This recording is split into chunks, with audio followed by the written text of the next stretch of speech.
Happy Hump Day, everybody, and welcome back to Brown Bag Bets, powered by BetSports. We are your daily dose of quick hit handicapping and sports betting picks. I'm Alex Christensen, and back from sort of a brief respite of technological difficulties, health difficulties. Everyone's still slightly sick at his house, but Andy is here, looking pretty in pink, ready to persevere. I might just take Tuesdays off. My golf show starts back up in like 2 weeks. I think you're just stuck with Matt. I think Tuesdays are going to be my. Honestly, I wish Willow came out on. It's not even that good, but it's the show I'm watching now because I liked the movie when I was young.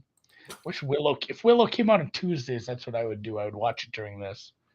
Not that I don't pay attention to you and Matt and Dan when you're on the show, but I usually watch it later. I don't like to watch live because I'm tempted to shit talk your asses. You know, like, oh, you think you know sports? Look at me. I'm on the other side of the camera today. I'm uh, I'm in the You can peanut come troll gallery. this. I'll come troll the deep dive. M&Fers, yeah. So, no, but it was a fun day of sports yesterday. I got a soccer bet home. I realized I had a messy golden ball bet. Most always. Again, anything can happen, but that is not stats based. It is a voted on thing. Golden boot is most goals. Golden Uh, ball is like a kind of an MVP kind of thing. And some books he's hanging minus 300, minus 400. So he is a presumptive favorite now that he's in the final and he's very good. So uh, I've found a way to break even on the World Cup, guys, through a future bet I placed. Thanks to, I think Dan and somebody else were talking to me about this. I ended up placing something, but regardless of that, the over was nice and easy. Early penalty kick, which probably wasn't deserved, and awesome. Did you watch the match, Alex? yeah, I did. Yeah, that solo run from Alvarez. Am I saying it right? Yeah, sure. I can't remember the names. All goals. I think there were 3 goals for Argentina. All of them were really impressive. I mean, I guess except the penalty. Alvarez, the run. I mean, it was like a 98-yard drive. That's what that was. It was Baker Mayfield esque because they took the ball deep in their own territory and drove across midfield, and he just. Some people doesn't matter how much traffic, the ball just always lands on their foot. Like That's really what it was. getting through that defense at the breakneck speed he ran, was a little luck, a lot of skill, and it was awesome. And then Messi, the final goal was honestly the best. Just Messi fucking dummying a guy, killing Zorro there, and making him look stupid, and just feeding him again. And it was nice to get off the push and onto the win. And today, I will be cheering for no goals. Not only am I cheering for because I just love penalty kicks too. If we can get this one to penalty kicks, Morocco's live, I guess. France is a goddamn truck, though. Mbappe didn't show up all that much in the quarterfinals. Didn't matter. They're here anyway. He's, obviously in that group of 16 game, he was a god. We've seen him play very well at certain points in this tournament. He's good. Giroud is good. The rest of the team is good. The bench players could probably have put together a team and got second place in some of these groups. Like, it's still a very good, very deep, very well coached team. This is a big test, but man, we said that about Spain. So I guess Morocco, if they believe and they continue to be just well coached and well manned on the defensive end, um, they just always are in the right spot defensively. Like I said, it's very annoying when you've bet the other team or the over, seeing every cross just come in and there's like 3 Moroccans just ready to clear it instantly. It's They very do a great annoying. job. So You got to get some very Bono Golden Glove, by the way. That was yeah. the other. Drew talked me into that too after we looked at it. It's a voted on award, and a third place match doesn't mean shit, but we'll see how that goes. I have some plus 150, but I did bet the under 2.25, hoping for honestly because of the Bono Golden Gloves bet. Now I'm hoping for 0-0. Actually, 1-0. Morocco would be best case scenario because they'd be in the final. That gives them the extra juice in the awards market. But 0-0 into penalties would be awesome. But I think your median expectation here is about 2-0 France. 1-0 would be a lot better.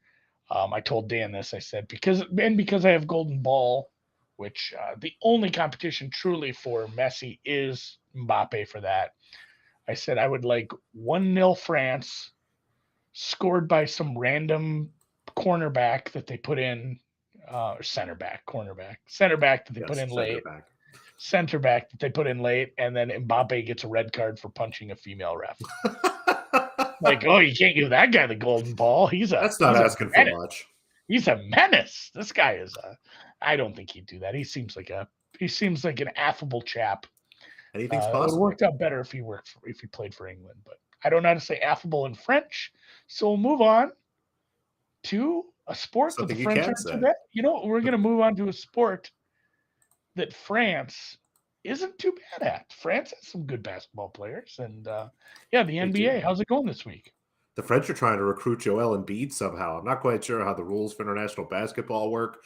Joel Embiid was born in Cameroon, lives in the United States, but I guess has French citizenship. So what the heck? We'll see how that goes. But decent night in the association. We've got 10 games tonight, 4 looks I like. We'll start with an underdog, the Orlando Magic. They will be hosting the Atlanta Hawks. The Hawks, and I know Dan is laughing wherever he's sitting right now because I just can't win a stinking bet against the Hawks, but I'm going to try again. The Hawks have been terrible on the road this year. Continue to be missing DeJounte Murray.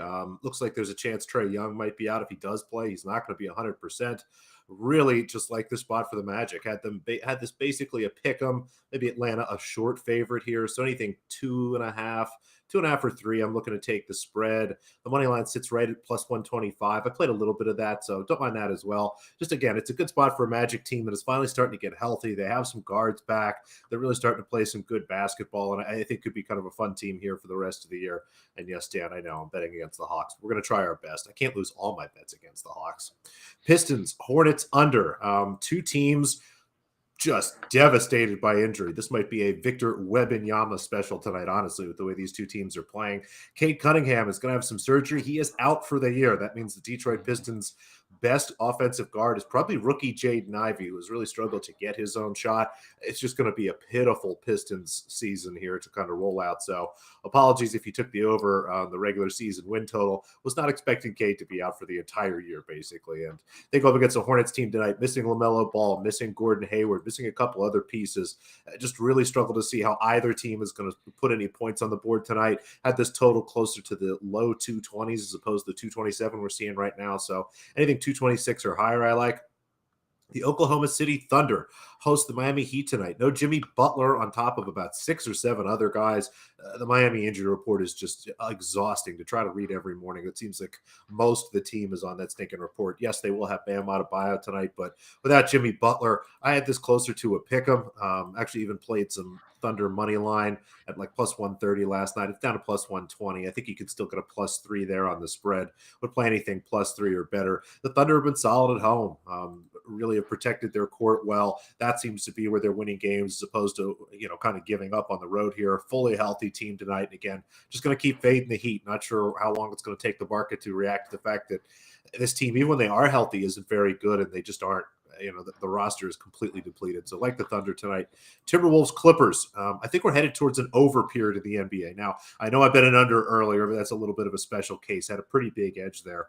As you start to look at some of the closing totals and actual totals over the last week or so, unders have been great. If you just blindly bet unders the last 11, 12 days, you're up about 6, 7 units. And the market has started to react a little bit. We've started to see closing totals come down or your sort of average actual total is coming up. So over the next week or so, I'd say if you're modeling NBA, try to play, bigger edges if you like an under. Don't be afraid to chase some smaller edges on the over. I think it'll be good. And in that vein, really like this spot for the Timberwolves and the Clippers. The Clippers have been very good with Kawhi Leonard and Paul George on the floor, but they're also scoring a lot of points. And this Timberwolves team that looks like they will be without D'Angelo Russell tonight still has the depth. I think that we're going to see. I had this closer to 228. 227 as I started to tweak some stuff here. So 222, 223, anything in that range or higher looks pretty good. So an under, an over, and 2 dogs tonight. And Savage Samurai, I think we will probably see a Bojan Bogdanovic trade. He can't be traded, I think, until tomorrow. He was acquired during the offseason, and there's a certain date before which he can't be moved. So I assume that once we've passed that date, Bogdanovic will be somebody that is going to get a lot of attention from the rest of the league that honestly should have grabbed him this offseason. I think the Pistons got him for like 2 second-round picks. It was almost nothing. So, yeah, I think Bogdanovich will get moved here.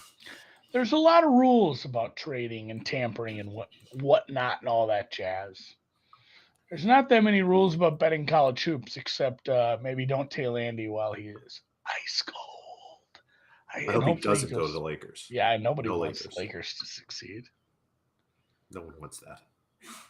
I want a second season of Winning Time is what I want. Ooh, Bogdanovich brothers. I like that. Dan, that'll be fun. Get the Bogan Bogdanovich and brothers Bojan. back together. Bogdan and Bojan. Bojan. I like to say a little bit of the J, even though I know that's not his name. Speaking of terrible teams, as we 17. Good Lord. Pivot from the Lakers. Yeah, it's too many. It's a lot. I get it. This is a bad team, and I've bet on some bad teams. That's what we do. This is a SWAC team. We were making fun of the SWAC, as some AP voters accidentally voted for Mississippi Valley State rather than Mississippi State in the recent AP poll, and that's not right, because Mississippi Valley State, the Delta Devils, are one of the worst teams in basketball over the last 10 years. They usually don't have any wins over Division I teams, and they usually will lose by a lot. All these SWAC teams are pretty rough. That said, Minnesota is a bottom of the goddamn barrel Big Ten team right now. I'm betting against my Gophers. I should have worn a Gophers hat. They shouldn't be favored. Even against the worst teams, I'm not so sure they should be 20-point favorites over, like, the real bot. Maybe IUPUI, but IUPUI is an absolute I almost said aberration. That's not abhorrent mess. That'll work too. But Pine Bluff is good enough to hang with a 200th ranked team. Honestly, they're probably right around there. This is not a decent Big Ten team. This is not a decent team at all. They should probably be favored by about 12 to 15 in this one. Getting 17 is a lot. This is kind of the spot where you start calling dogs off anyway. So I like this one. My numbers make this like 12, which is something. And yeah, how about Ovi getting to 800 goals last night? I saw that on the timeline. I didn't know that was a thing that was happening, because apparently he needed 3, and then he got 3, which was pretty amazing. Only 3 men have scored 800 goals, and I think only one has scored 300 goals while looking like one of the bad guys from Happy Gilmore. That's true. It does kind of look like that. He does. I'll meet you in the parking lot. That's very scary. All right. We'll close her out with some Limoges. Limoges. Or Limo, I don't really know. French tennis. We continue with our indoor hardcourt part of the season. Again, at the very, very last, I know I've been saying this for a while. Next week will probably be the final week, but 2 underdogs I like tomorrow morning. Again, in Limoges, they're just about done play for the day, so tough to find anything if you're looking for some action. The Bronzetti-Janifet match just started. Bronzetti up an early break, probably puts that match away quickly. The book of Janifet. Maybe a live under if you're looking for a little action to scratch the itch this afternoon or right now. But for tomorrow morning, again, this looks like they'll be around 6:30, 7 o'clock in the morning. We'll start with Anna Blinkova, having a really nice finish to the season, winning multiple matches at several tournaments. Did well in Angers last week. Goes up against Angelina Kalinina, who is also having a nice finish to the season, but not sure warrants the price that we're seeing here. And Anna Blinkova is playing Anna Bogdan. Bogdan having an okay sort of finish to the season, blew our under for us yesterday, but should still be competitive here in this match, but have no clue why she's really favored here. Blinkova's numbers look better for me the last couple years, this year, the last few months. I think Bogdan maybe getting a little too much credit for beating up on some lesser competition throughout the months. Again, Blinkova tends to be better against better competition. So I have her as a short favorite here, like her plus 125. I'm also going to put a little sprinkle here on 2-1. Both women play a lot of 3-set matches. Just thought about playing the 3 sets, but didn't love the price there. Had this 2-1 closer to 350. So anything plus 425 or better. And there's even some better numbers out there. Looks good. Put like a little half unit on that. And then Shuai Zhang, really great on indoor courts. Generally someone who beats players that are ranked below her, loses to players ranked above her, and has continued that trend. Did pretty well the last couple weeks, although wasn't fantastic. Lost her first match in Angers, but has been good this week in her first 2 matches, putting away lesser talent. Goes against Angelina Kalinina, who is getting closer to Zhang in terms of her overall pedigree, in terms of her rank and things. But Kalinina here, a minus 190 favorite, just kind of nutty to me. I had this closer to minus 130, minus 125 each way. Given the way that Zhang is playing, and again, generally does better indoors, tweaked her rating up even more here, and really like this plus 145. Anything plus 140 or looks better. So 2 underdogs for us. Hopefully we'll wake up for a little coffee and cash. I don't like even drink coffee. some coffee. You don't drink coffee? Cappuccino maybe once a week. My mom got me the Keurig K cups. You know the K cups?